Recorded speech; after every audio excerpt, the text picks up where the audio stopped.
Hello नमस्कार साथियों, आप सभी लोगों का फिर से एक बार ज्ञानधन एकेडमी में हार्दिक स्वागत है। जैसा कि आप लोगों को मालूम ही है कि साइंस की एक अति महत्वपूर्ण सीरीज चल रही है जो यूपी बोर्ड के कक्षा 10 के विद्यार्थियों के लिए अति महत्वपूर्ण है। इसके कुछ लेक्चर कंप्लीट हो चुके हैं। यहाँ पे बहुविकल्पी क्वेश्चनों को इंक्लूड किया गया है जो पेपर के दृष्टिकोण से अति महत्वपूर्ण है। पूरे शिद्दत से बने रहिए, यकीन मानिए 3-4 लेक्चर और होंगे, पूरी तरीके से ऑब्जेक्टिव क्वेश्चन कवर कर लिए जाएंगे। 101% वहीं से पेपर में सवाल छपेंगे। तो चलिए शुरू करते हैं आज का पहला क्वेश्चन। पहला क्वेश्चन क्या है?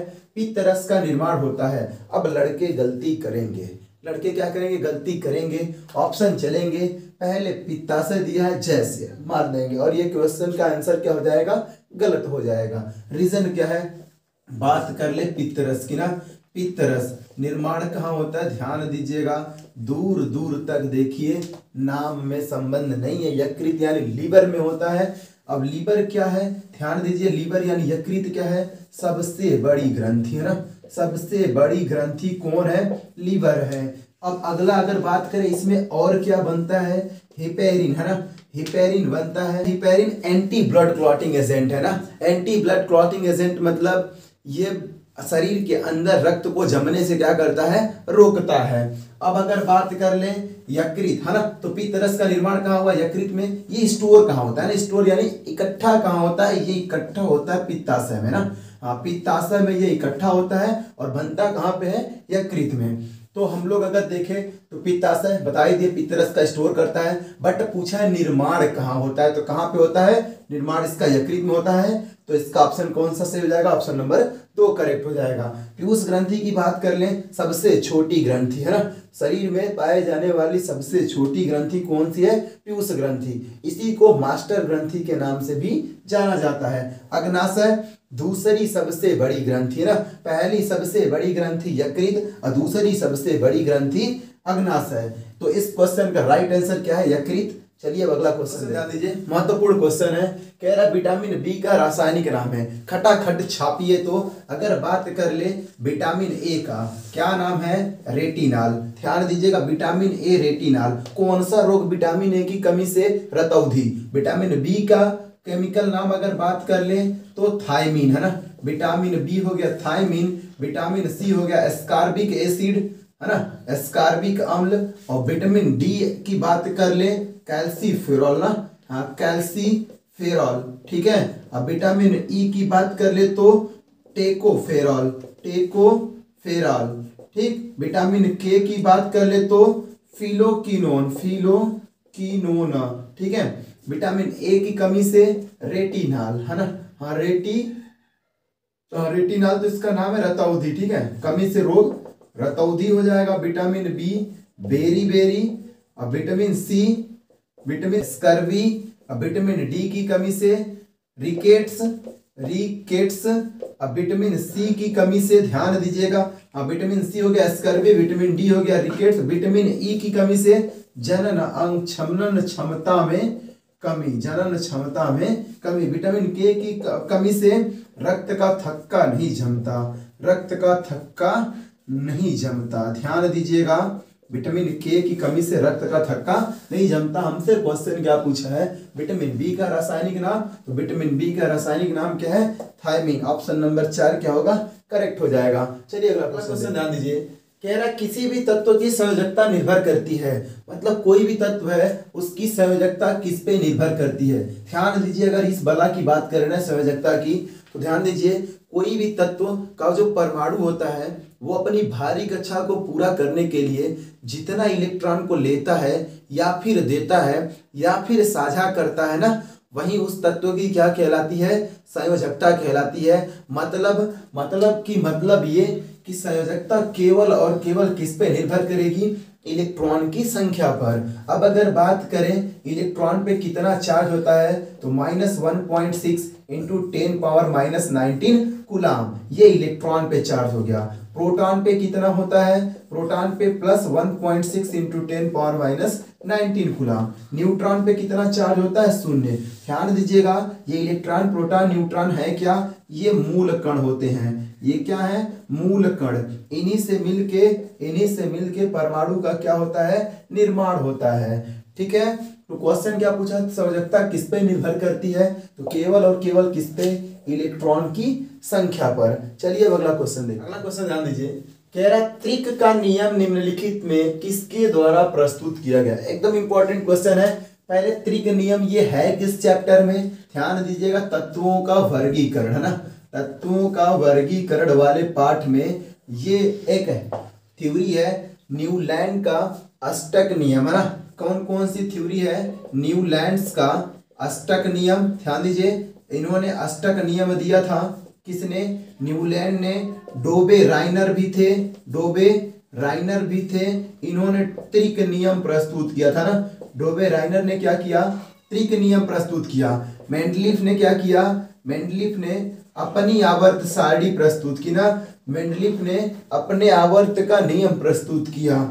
और मोजले ने क्या किया, मोजले ने आधुनिक आवर्त सारणी की नींव रखी, है ना। मोजले ने क्या किया, आधुनिक आवर्त सारणी को बना दिया। तो न्यूलैंड ने अष्टक नियम प्रस्तुत किया, डोबे राइनर ने त्रिक नियम प्रस्तुत किया, मेंडलीफ ने अपना आवर्त नियम दिया, मोजले ने आधुनिक आवर्त सारणी का खोज किया। तो अभी क्वेश्चन क्या पूछा है, त्रिक नियम, तो त्रिक नियम किसने, डोबे राइनर ने। ऑप्शन नंबर कौन सा करेक्ट हो जाएगा, ऑप्शन नंबर 3 करेक्ट हो जाएगा। अब अगला क्वेश्चन देखते हैं। अगला क्वेश्चन ध्यान दीजिए, कह रहा है निम्नलिखित में कौन सबसे अधिक अभिक्रियाशील धातु है ना, सबसे अधिक अभिक्रियाशील धातु पूछ रहा है। ध्यान दीजिएगा, अगर बात करें सबसे अधिक अभिक्रियाशील धातु तो सबसे ऊपर कौन है, पोटेशियम है, इसके बाद कौन है, सोडियम है। ध्यान रखिएगा, सबसे नीचे कौन है, हाँ सोना और चांदी ना, हाँ चांदी हो गया आपका Ag और सोना हो गया Au। सबसे ऊपर है पोटेशियम, ध्यान दीजिएगा, सबसे ऊपर है पोटेशियम और सबसे नीचे है सोना, ठीक है। ये सबसे कम क्रियाशील कौन है, ये नीचे वाले जो है ये सबसे कम क्रियाशील है, और जबकि ऊपर वाले सबसे ज्यादा क्रियाशील है, ठीक है। ध्यान दीजिए, ये Ag क्या है, Ag चांदी है यानी सिल्वर है, Au क्या है, Au क्या है, सोना, है ना। सबसे नीचे सोना है और Ag जस्ट सोने से ऊपर है। ध्यान दीजिए, सबसे नीचे कौन है, Au यानी सोना, ठीक है, Ag यानी चांदी, और सबसे ऊपर कौन है, पोटेशियम। सबसे ज्यादा क्रियाशील कौन है, पोटेशियम है। अब ऑप्शन में देखिए पोटेशियम है कि नहीं, तो पोटेशियम है, बिल्कुल है। अगर नहीं होता तो नहीं होता तो कौन सा ही था, सोडियम, ठीक है। तो ऑप्शन नंबर कौन सा करेक्ट हो जाएगा, ऑप्शन नंबर 4 करेक्ट हो जाएगा। चलिए अब अगला क्वेश्चन देखते हैं। अगला क्वेश्चन ध्यान दीजिए, बॉक्साइट किसका अयस्क है। ये क्वेश्चन बार बार पूछा जाता है ना, बॉक्साइट किसका अयस्क है, बॉक्साइट किसका अयस्क है, या फिर एल्युमिनियम के बॉक्साइट अयस्क का क्या नाम है ना। ऐसे क्वेश्चन बहुत सारे पूछे जाते हैं। ध्यान दीजिए, तो बॉक्साइट की अगर बात करें ना, तो बॉक्साइट किसका अयस्क है, ध्यान दीजिए किसका है, एल्यूमिनियम का ना। बॉक्साइट किसका अयस्क है, एल्यूमिनियम का अयस्क है। अगर बात कर ले किसकी, लोहे के अयस्क का नाम ना। ध्यान दीजिए, हेमेटाइट, ठीक है, मैग्नेटाइट, ये सब किसके अयस्क हैं, लोहे के अयस्क है ना। अब बात कर ले किसकी, कॉपर की, तो क्यूप्राइट, ठीक है, कैल्कोसाइट, एजुराइट, ये किसके अयस्क हैं, कॉपर के अयस्क हैं, ठीक है। मरकरी के अयस्क की बात करें तो सीने बार, है ना, हाँ सीने बार, ठीक है, मरकरी के अयस्क का नाम। एल्यूमिनियम के और अयस्क के नाम बात करें तो पहला तो आप जान ही गए, बॉक्साइट, ठीक है, कोरंडम, है ना, कोरंडम भी क्या है, एल्यूमिनियम का ही अयस्क है, ठीक है। बॉक्साइट, कोरंडम ये किसके अयस्क है, एल्यूमिनियम के अयस्क है। तो हमसे क्वेश्चन क्या पूछा था, बॉक्साइट किसका अयस्क है, तो किसका अयस्क है, एल्यूमिनियम का अयस्क है। अब चलिए देखते हैं अगला क्वेश्चन। अगला क्वेश्चन ध्यान दीजिए, कह रहा है एक चालक तार का प्रतिरोध 10 ओम है तथा इसके सिरों का विभवांतर 12 वोल्ट है, चालक में बहने वाली धारा ज्ञात कीजिए ना। ध्यान दीजिएगा, हम लोग जानते हैं किसका नियम जानते हैं, ओम का नियम, है ना, ओम भगवान का नियम। क्या था ओम का नियम, ध्यान दीजिए, V = I × R, ये नियम है। V क्या है, विभवांतर है, I क्या है, वैद्युत धारा है, R क्या है, R चालक तार का प्रतिरोध है। हमसे I की वैल्यू पूछ रहा है, I = क्या लिख देंगे, V/R लिख देंगे। ये ध्यान दीजिए, ये V की वैल्यू है और ये R की वैल्यू है। वैल्यू पुट कर दीजिए, V की वैल्यू 12, R की वैल्यू 10, डिवाइड कर दीजिएगा 1.2 एम्पियर, आंसर निकल के आ जाएगा। ऑप्शन नंबर कौन सा करेक्ट हो जाएगा, ऑप्शन नंबर 3 इसका करेक्ट आंसर हो जाएगा। बेहतरीन क्वेश्चन है ये सब, आप लोग जरूर ध्यान दीजिए। 100% ये क्वेश्चन पेपर में आपसे पूछे जाएंगे। पिछले लेक्चर अगर आप लोग नहीं देखे हैं जरूर देखिए। चलिए अब अगला क्वेश्चन लेते हैं। अगला क्वेश्चन ध्यान दीजिए, कह रहा है किस दर्पण से सदैव आभासी प्रतिबिंब बनता है। एकदम इंपॉर्टेंट क्वेश्चन है, ध्यान दीजिए। आभासी प्रतिबिंब हमेशा क्या होता है, सीधा होता है। ध्यान दीजिएगा, इसे पर्दे पे नहीं बना सकते। चलिए अवतल दर्पण की बात कर लेना, तो ये वास्तविक प्रतिबिंब भी बनाता है और प्लस आभासी भी बनाता है ना। अवास्तविक प्रतिबिंब 5 स्थिति में, आभासी प्रतिबिंब 1 स्थिति में। टोटल कितनी स्थिति में प्रतिबिंब बनती, 6 स्थिति में। कौन से दर्पण से, अवतल दर्पण से। उत्तल दर्पण की बात करें तो ये सदैव क्या करता है, आभासी प्रतिबिंब बनाता है ना। कितनी स्थिति में प्रतिबिंब बनता है, 2 स्थिति में। और दोनों बार प्रतिबिंब जो होता है ना वस्तु से छोटा होता है, दोनों बार वस्तु से क्या होता है, छोटा बनता है। अब बात कर ले समतल दर्पण की ना, ये भी कैसा प्रतिबिंब बनाता है, आभासी प्रतिबिंब बनाता है। कितनी स्थिति में, मैक्सिमम स्थितियों में। कैसा प्रतिबिंब, आभासी प्रतिबिंब। और वस्तु के बराबर बनाता है ना, वस्तु के बराबर हमेशा बनाएगा। जितना बड़ा वस्तु उतना बड़ा प्रतिबिंब। तो हमसे क्या कह रहा है कि आभासी प्रतिबिंब में कौन सा दर्पण बनाता है, तो कौन सा, देखिए उत्तल भी बनाया समतल भी बनाया, तो कौन सा इसका करेक्ट आंसर होगा, दोनों। उत्तल दर्पण तथा समतल दर्पण दोनों आभासी प्रतिबिंब बनाते।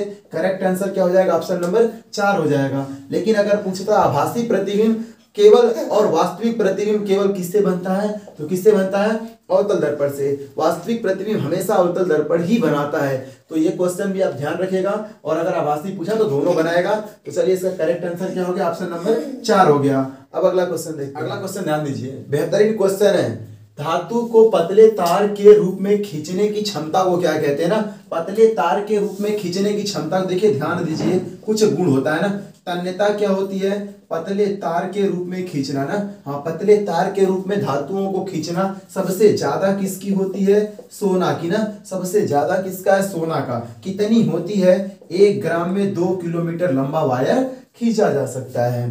अब बात कर ले किसकी, आघात वर्धनीयता ना। आघात वर्धनीयता ये कौन सी बला है, चादर के रूप में पीट पीट कर क्या करना, बदलना ना, चादर के रूप में। ठीक है, किसको, धातुओं को पीट पीट के चादर के रूप में बदलने की प्रक्रिया क्या कहलाती है, आघात वर्धनीयता कहलाती है।